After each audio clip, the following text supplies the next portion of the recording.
Olá, meus amigos, boa tarde a todos, boa tarde a todas, sejam bem-vindos, sejam bem-vindas a mais um Evangelho no Lar, esse projeto maravilhoso do Prozebem, onde todas as tardes nós nos encontramos para meditar um pouquinho do Evangelho e também fazer as nossas preces, as nossas orações, entregar um pouco do nosso dia ao Mestre Jesus, conversar um pouco com Deus, nos conectar com os nossos amigos espirituais. Então, sejam todos muito bem-vindos, muito bem-vindas, se sintam acolhidos, se sintam abraçados nesse momento, tá bom? Quem quiser pode pegar a sua aguinha, para que a espiritualidade ao longo do evangelho possa fluidificar a água, tá certo?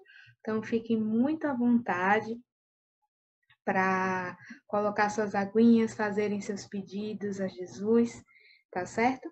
E para iniciar, eu trouxe uma mensagem do espírito Joana de Ângeles, maravilhosa, mentora do Divaldo Franco, do médium Divaldo Franco, no livro Vida Feliz. A mentora fala assim para a gente: nunca te omitas ante a tarefa de auxiliar. Não somente com o dinheiro, a posição social relevante. O poder se dispõe de recursos para ajudar. A palavra gentil é geradora de estímulos e valores que conseguem resultados preciosos.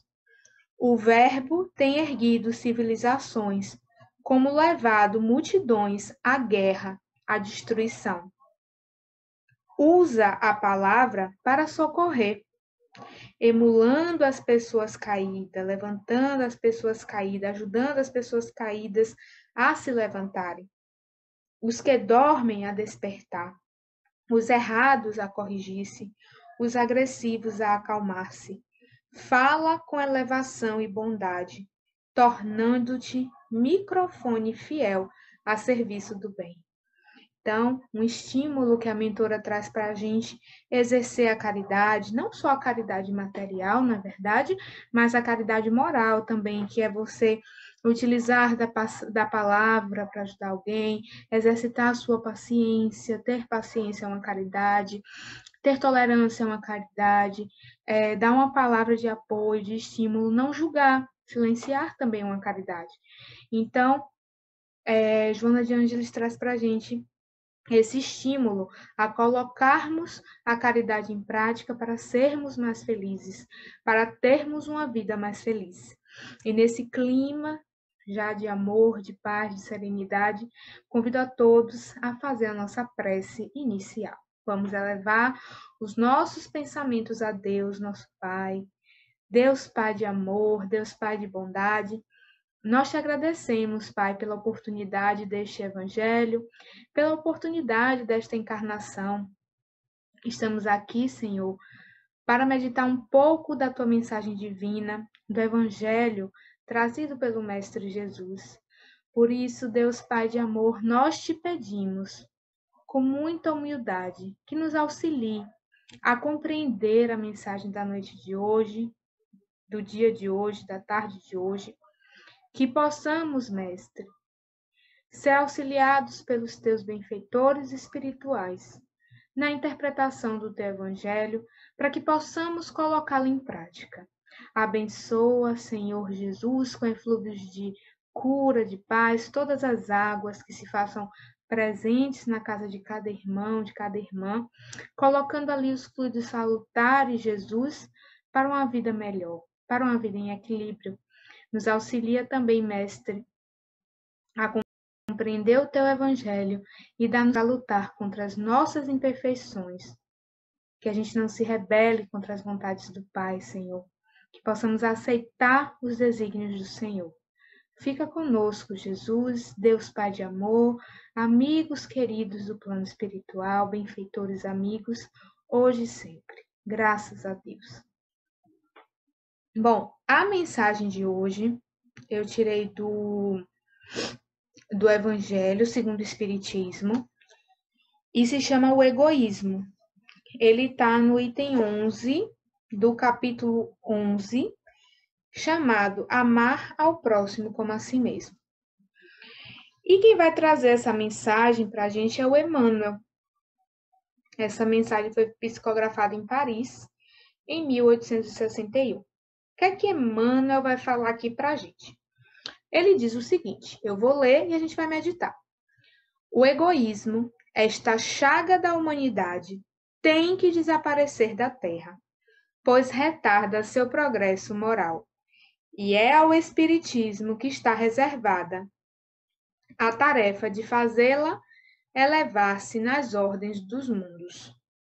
O egoísmo é, então, o objetivo para o qual todos os verdadeiros cristãos devem dirigir suas armas, suas forças e sua coragem. Digo coragem, pois é preciso mais coragem para vencer a si mesmo do que para vencer os outros.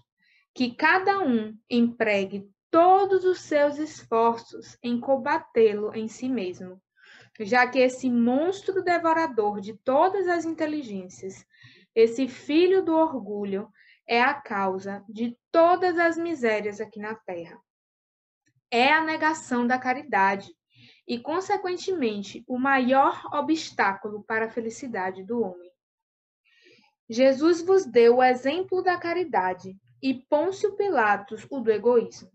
Enquanto o justo vai percorrer as santas estações de seu martírio, Pilatos lava as mãos, dizendo: que me importa? E disse aos judeus: este homem é justo, por que quereis crucificá-lo? E, no entanto, deixa-o ser conduzido ao suplício.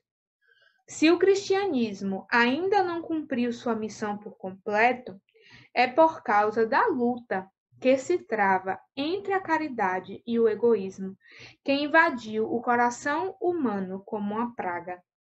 É a vós, novos apóstolos da fé, esclarecidos pelos espíritos superiores, que cabe a tarefa e o dever de destruir este mal, para dar ao Espiritismo toda a sua força e limpar o caminho dos obstáculos que impedem sua marcha. Expulsai da terra o egoísmo, para que ela possa elevar-se na escala dos mundos, pois está no tempo de a humanidade envergar seu traje de luta. Mas para isso é preciso, inicialmente, expulsar o egoísmo dos vossos corações. Emmanuel, Paris, 1861. Então, já no começo, o que é que a gente pode perceber aqui? A gente já pode perceber, já pode afirmar que o egoísmo, em companhia aí do orgulho, eles são, gente, realmente as duas grandes chagas da humanidade. Todos aqueles defeitos, todas aquelas imperfeições, aqueles vícios que nós temos, se a gente analisar bem direitinho, a gente vai perceber que aquelas imperfeições, aqueles defeitos vão nascer do egoísmo e também do orgulho. E o Evangelho, ele deixa isso muito claro aqui, e ele prossegue dizendo que pela lei do progresso, o egoísmo ele vai precisar sim sumir da humanidade. O que é uma mensagem de esperança para a gente, não é verdade? Uma luz para nós, porque ele confirma aqui que o mal existente ainda hoje na humanidade é um mal passageiro, é um mal temporário. E aí a gente pode se questionar, mas como que esse egoísmo vai sair da humanidade? Bom, para desaparecer, algo vai precisar ocorrer, não é isso? Então, o que vai acontecer para esse egoísmo sumir, desaparecer da humanidade? Bom, fica bem claro aqui no Evangelho que para o egoísmo desaparecer da humanidade, vai ser necessário que a gente compreenda e pratique os ensinos do Mestre Jesus, além de termos muita fé, muita confiança no Pai. Esse, gente, é o único caminho para a gente conseguir realmente retirar esse egoísmo, retirar esse orgulho dos nossos corações.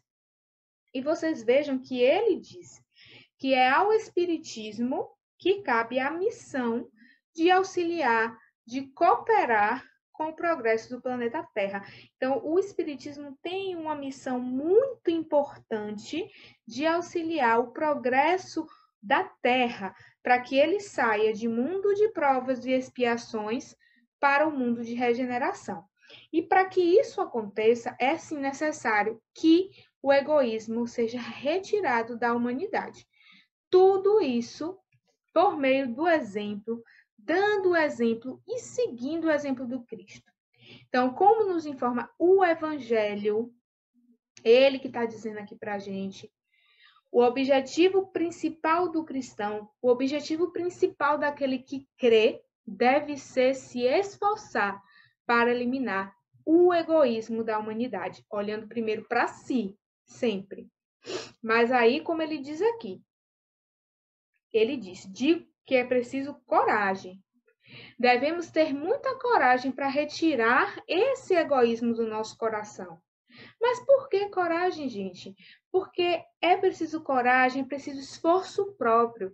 Porque não é fácil. Não é fácil tirar de nós esse egoísmo, deixar de pensar em nossos interesses pessoais, né? Deixar de abdicar dos nossos interesses pessoais para a gente pensar no próximo. Para vencer a nós mesmos, nós precisamos, gente, renunciar os nossos interesses. E aí a gente se pergunta, quem de nós está já preparado 100% para renunciar aos seus próprios interesses? Se nesse exato momento a gente analisar o nosso dia de hoje, vamos fazer uma reflexão, olha. Vamos fechar os nossos olhinhos e lembrar do nosso dia de hoje. Quais das nossas atitudes foram em benefício do outro? E quais foram as atitudes que eu pensei primeiro em mim? Eu pensei primeiro no meu próprio benefício. Vamos fazer aí, colocar uma porcentagemzinha. Fazer essa continha. Em nossas atividades de hoje, só de hoje, não é da nossa vida toda não, é de hoje. Quando a gente faz essa reflexão, a gente acaba percebendo mesmo que nós trabalhamos muito mais no dia de hoje, se a gente fizer essa reflexão, para satisfazer os nossos interesses, né? Muito mais do que a gente atuou para beneficiar o próximo. E aí cabe a nossa meditação. Será que eu já estou pronto para renunciar à satisfação dos meus interesses pelo outro? Se a gente puxar agora para grandes espíritos que tiveram aqui na Terra, a gente pode perceber, gente, que eles não trabalhavam em favor de si, né? Eles botavam o outro em primeiro lugar. A gente tem aí Madre Teresa de Calcutá, né? Ela viveu para o outro, ela não viveu pensando só nela. Temos Bezerra de Menezes, temos Chico Xavier, temos Divaldo Franco e temos o nosso grande modelo e guia que é Jesus. Então vejam que eles não tinham egoísmo no coração, mas não porque eles renunciaram um dia, uma hora, um minuto do seu tempo pelo outro. Eles renunciaram à vida material pelo outro, em favor do outro. E quando a gente tem esse olhar, a gente percebe o quanto a gente ainda está longe da meta, né? Mas a gente está longe ainda, sempre esse ainda, porque com a nossa consciência nós temos já despertados e nós desperta em nós a necessidade de nos esforçarmos para a gente chegar lá, para a gente alcançar essa perfeição espiritual que nos é colocada. Então, essas reflexões, elas são importantes porque muitas vezes nós pensamos que nós já nos preocupamos com o outro, que nós já fazemos alguma coisa pelo outro, a gente já faz alguma caridade, né? A gente já faz doação na casa espírita, né? A gente já faz um atendimentozinho fraterno, a gente já escuta alguém em casa. Mas se a gente atentar bem, esses são germes da caridade. Nós temos germes. Porque, em verdade, infelizmente, ainda somos essencialmente egoístas. A gente faz aquela caridade naquele momento, naquele tempinho, naquela hora, naquele momento, às vezes até como uma obrigação, né? E tudo isso é válido, claro que é. Já é um germe da caridade que vai afastar o egoísmo. Mas ainda não é aquela caridade nem Jesus praticou, e esses grandes expoentes, né? Então, em verdade, né, se a gente pensar bem, se a gente meditar, nós gastamos sim a maior parte de nosso tempo, de nossa energia, em benefício de nossos próprios interesses. E aí a gente pode dizer, isso é errado. Olhe, o egoísmo não é uma questão de ser errado. A questão é que o egoísmo é algo que ainda decorre das nossas imperfeições. E isso precisa ser trabalhado. E nós precisamos, desde já, ter a consciência de que o nosso papel na Terra é trabalhar em favor do nosso progresso moral e do outro, da humanidade, né? De toda a humanidade. Quanto mais consciência eu tiver dessa realidade, que eu preciso trabalhar em favor do próximo, do progresso meu e do próximo, quanto mais eu tenho consciência disso, mais eu trabalho para auxiliar o outro. E aí a gente não precisa ficar triste, porque a gente sabe que tudo isso é um processo. A gente ainda não vai conseguir sair dessa existência como esses grandes nomes, mas nós podemos agigantar, gente. A gente pode se agigantar nessa caminhada, porque a gente pode lembrar aqui do Paulo de Tarso, que no começo ele perseguiu os cristãos, matou muita gente, ele agiu em desconformidade com a lei de Deus, mas quando ele ouviu Jesus dizendo, Saulo, Saulo, por que me persegues? Lá na estrada de Damasco, Saulo, Saulo, por que me persegues? Jesus apareceu para Saulo, na época ele ainda era Saulo de Tarso, e fez esse questionamento. E Saulo despertou para as verdades e se tornou um dos maiores apóstolos do Cristo. Paulo de Tarso, ele se agigantou durante a sua caminhada. Ele não nasceu daquela forma, mas ele se agigantou na caminhada e nós também podemos fazer isso, desde que a gente coloque essa transformação moral como uma grande meta da nossa existência.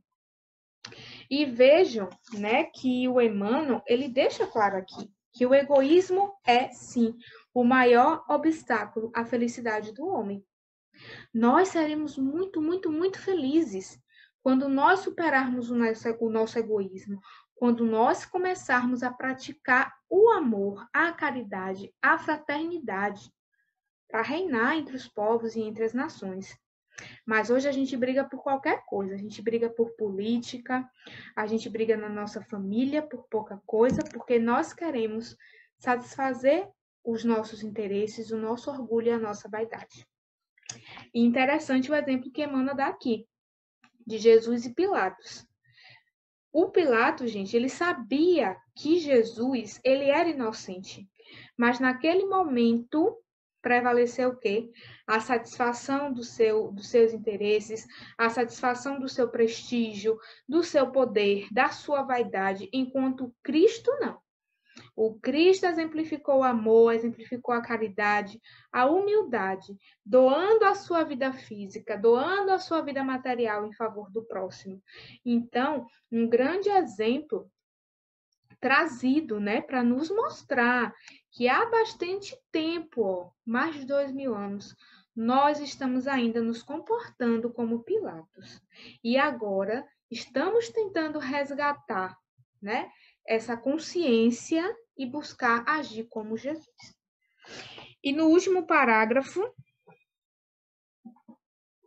ele finaliza, né, nos mostrando a responsabilidade que o Espiritismo tem na regeneração da humanidade, se esforçando, o Espiritismo faz um esforço grande para eliminar o egoísmo da humanidade, tendo como norte, como guia, como modelo os ensinamentos de Jesus e o próprio Cristo. Então, se não seguirmos o nosso exemplo maior, que é Jesus Cristo, nós não conseguiremos eliminar o egoísmo. E nós precisamos de muita oração, de muita vigilância, porque ainda é um defeito muito enraizado em nós, por conta das nossas imperfeições, que ainda são muito profundas. Então, assim, é algo que precisa realmente ser bem meditado por nós, a gente fazer essa avaliação, né, meus amigos, do quanto estamos ainda sendo egoístas, o quanto ainda estamos nos colocando em primeiro lugar e esquecendo do outro. Então, essa foi a reflexão do Evangelho de hoje. Espero que realmente faça alguma diferença para todo mundo. Para mim, fez essa meditação. Eu realmente meditei, parei para pensar sobre o quanto eu ainda coloco também os meus interesses à frente de muita coisa. Então, é importante, muito importante essa meditação, essa reflexão. E quem puder, quando acabar o Evangelho, se tiver um tempinho, é bom ler esse item 11, tá bom? É uma orientação do Emmanuel. Então, eu convido a todos, nesse momento, para levar os pensamentos a Deus e agradecer por mais um Evangelho no lar. Vamos lá? Deus, nosso Pai, que sois todo poder, que sois toda bondade, Pai de amor, Pai de misericórdia, de justiça e de caridade. Nós te agradecemos, Pai, por mais este Evangelho, pelas meditações trazidas, pelo ensinamento do Mestre. Como é bom Jesus, como é bom Pai, como é bom amigos queridos que aqui se fazem presentes, podermos ter essa oportunidade nesta encarnação, enquanto encarnados, meditar sobre as nossas imperfeições, compreender o quanto ainda somos imperfeitos e buscar, Senhor, ter essa coragem para nos melhorarmos, para nos transformarmos e nos agigantarmos. Mas sem ti, Deus Pai de amor, sem ti, Mestre Jesus, sem ti, benfeitores queridos, ainda somos muito fracos. Por isso rogamos, Senhor, Deus Pai, Deus de amor, que permita esses benfeitores nos auxiliarem, Jesus, nos auxiliarem, Pai, nesta hora de tantos desafios. Derrama, Pai, as suas graças sobre nós, sobre os nossos amores, mas também sobre aqueles que se consideram os nossos desafetos. Que todo ódio, toda vingança seja transformada em amor, em tolerância, em respeito. Nos auxilia, Pai. Nos dá essa coragem da transformação, nos dá essa coragem de superar o egoísmo e fazer valer o amor e a caridade, que já está em nós, porque somos os teus filhos muito amados. Derrama suas bênçãos, Senhor, sobre toda a humanidade terrena que passa por enormes desafios, desafios da Covid e dentre tantos outros. Abençoa todos os que retornam à pátria espiritual, que sejam amparados, que sejam acolhidos, que as famílias possam ser consoladas pelo teu amor. Abençoa todo o planeta Terra, Pai. Envolve toda a Terra, todo o planeta Escola, em teus eflúvios de paz, de amor e de serenidade. Abençoa todos os chefes das nações, para que todas as decisões tomadas possam beneficiar os povos antes deles mesmos, que eles possam se superar todo o egoísmo e trabalhar por todos os povos. Deus seja eternamente louvado, Deus seja eternamente glorificado. Fica conosco, Senhor, hoje e sempre. Que assim seja, graças a Deus. Meus amigos, muito obrigada pela presença de vocês. Espero que a gente possa se encontrar em breve. Beijo.